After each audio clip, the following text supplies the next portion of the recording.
that we need to work on individually as a couple. It had us, answering questions about finances, children, what's important. It forced us to really talk, which I don't think happens a lot of the time. Sometimes when you think of getting married, and it's so easy to do, but you just think of planning the wedding, and it consumes you.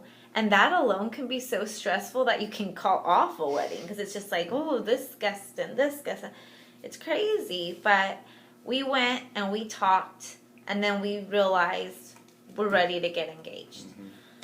Once we got engaged, we went back and we revisited all of those questions and the discussions we had, and we were still on the same page. So it was a great thing to go to. We heard from a couple who had been married a long time. We heard from a couple who had been married, like, not newlyweds, but maybe 10 years.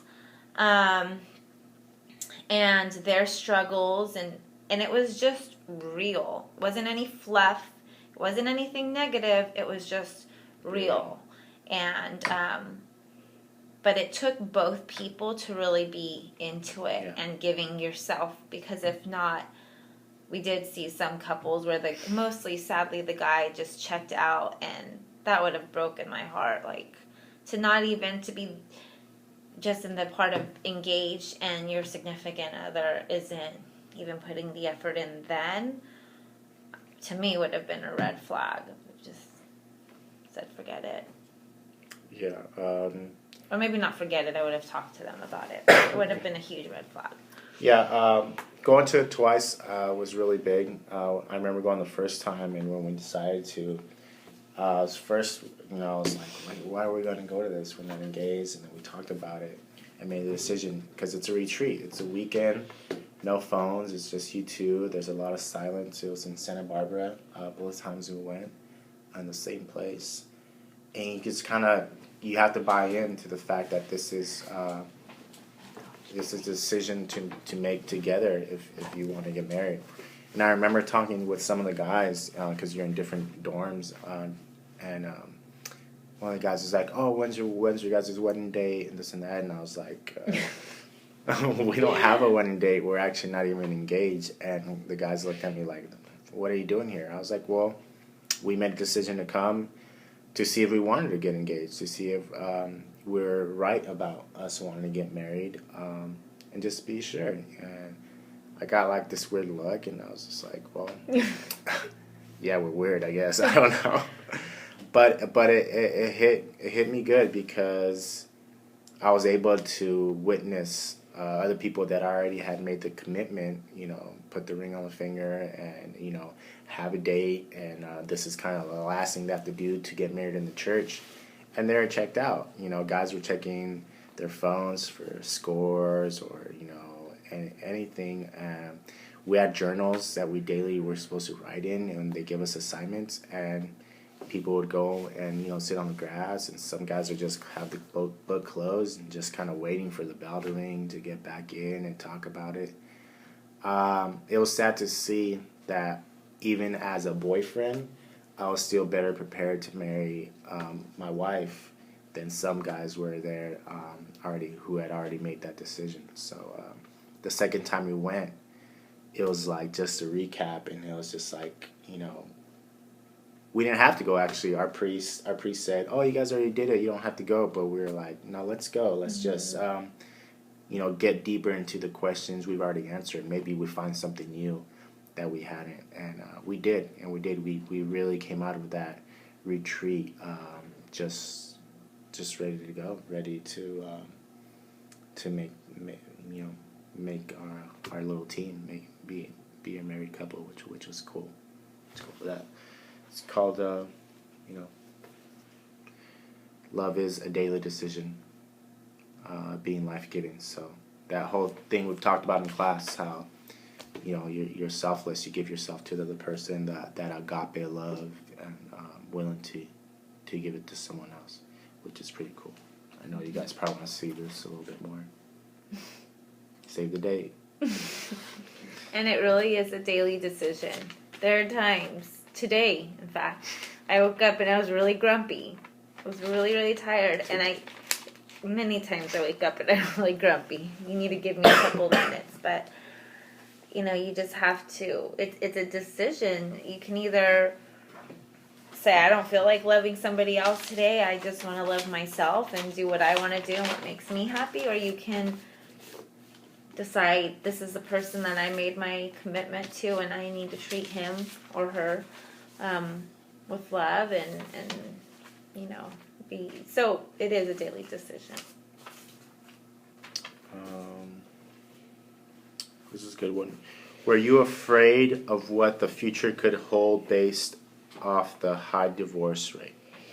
Were you afraid of what the future could hold based off the high divorce rate?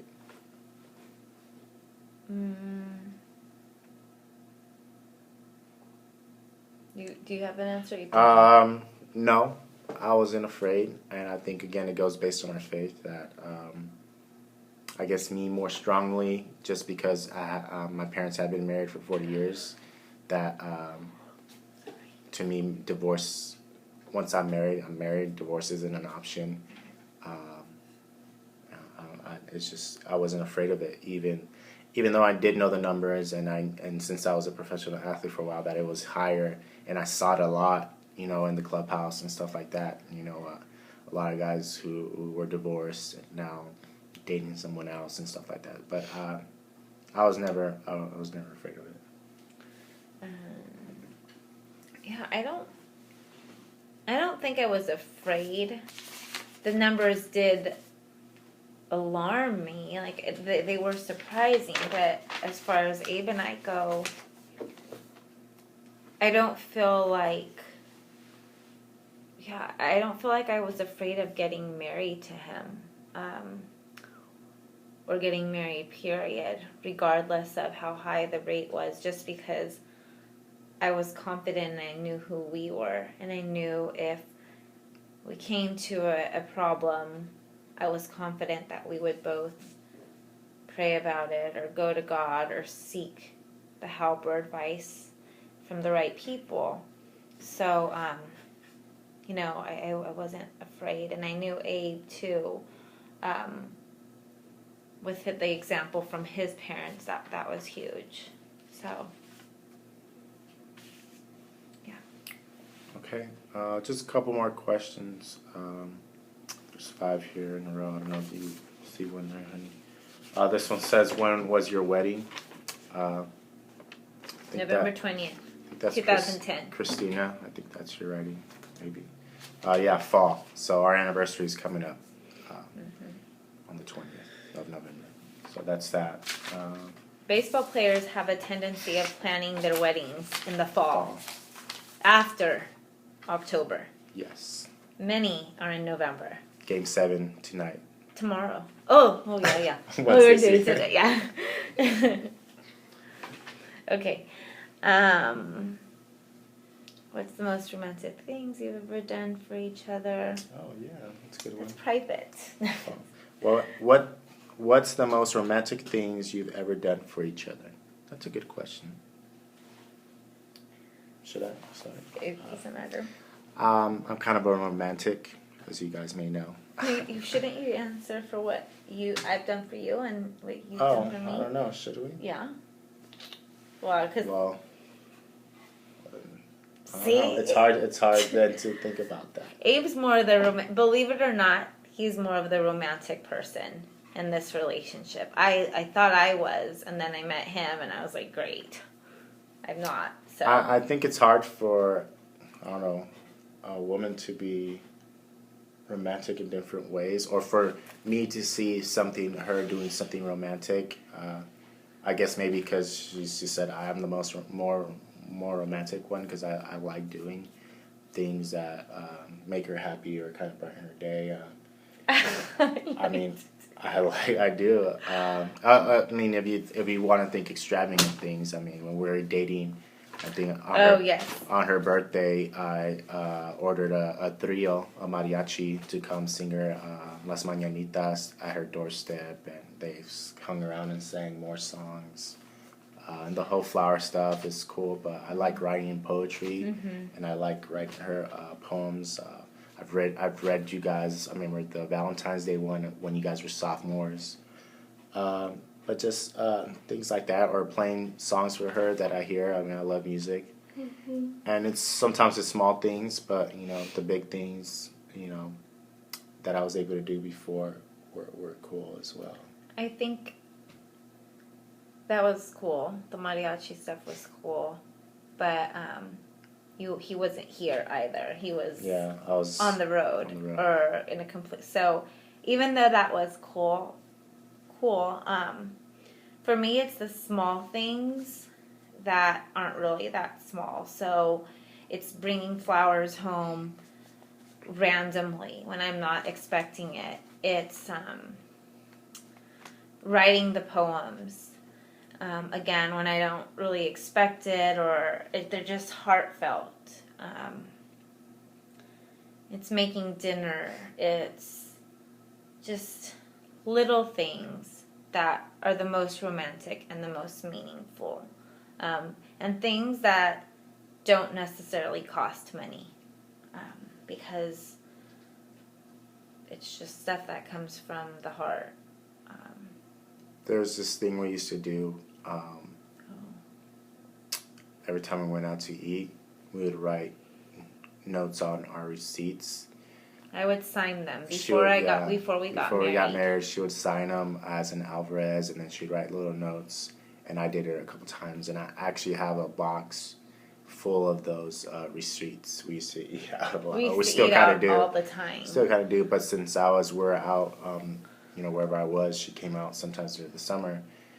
We ate a lot, and I think that was kind of romantic. Mm-hmm. The fact that we'd little love notes in our receipts that we'd find later and stuff like that. And our dates. Monday date nights and things like that. But our date night clothes, our sweats. This sweater, that's my favorite. This pretty much is, if we'll look at each other and be like, what are we wearing tonight? Date night? Yes. Date night clothes? Awesome. And we would take pictures in the photo booth. So that would be romantic. Those are things that we would do for each other. Yeah, that's cool. So, what were your I like this question. I don't know if it really pertains to all this, but I guess just a little background sort of where we started and where we're at now. What were your first impressions of each other? So, I have changed quite a bit since I've met Abe, and I'd like to say the same about him. But we met at this club in Long Beach called the V2O. At the time, it was called V2O. Now it's like a restoration hardware store. But he had a fro with highlights. So imagine Mr. Alvarez with blonde highlights and a fro. And he was dressed to the nines. Collared shirt, nice jeans, some nice shoes. And I don't really like bringing up old relationships, but the relationship I was in before him was a long one, and this guy took care of himself better than I did. So the last thing I wanted was a high maintenance guy. And when I saw Mr. Alvarez, I thought, oh no, I'm not going down that road again. And that was my first impression. It was completely wrong. That is not who he is, but I was definitely not interested. I think one of my friends that was there even tried to throw in the fact that he played ball, and then I was really not interested until I saw him the second time, and I saw him who he really was. So he was in a Puma sweatsuit outfit, walking down the street with tennis shoes, getting food, and then that sold me from that point on. First impressions of her, it's kind of the same. Was polite, but not right away interested. Kind of saw her as a little stuck up, kind of like, okay, this girl's a little bit, too much, or as you guys say, extra, a little extra. So kind of just was polite and was like, all right, no big deal, just kind of meeting one of my friends, introducing me to her. and didn't think anything of it. Nothing was gonna happen. Just kind of hung out that night until the second time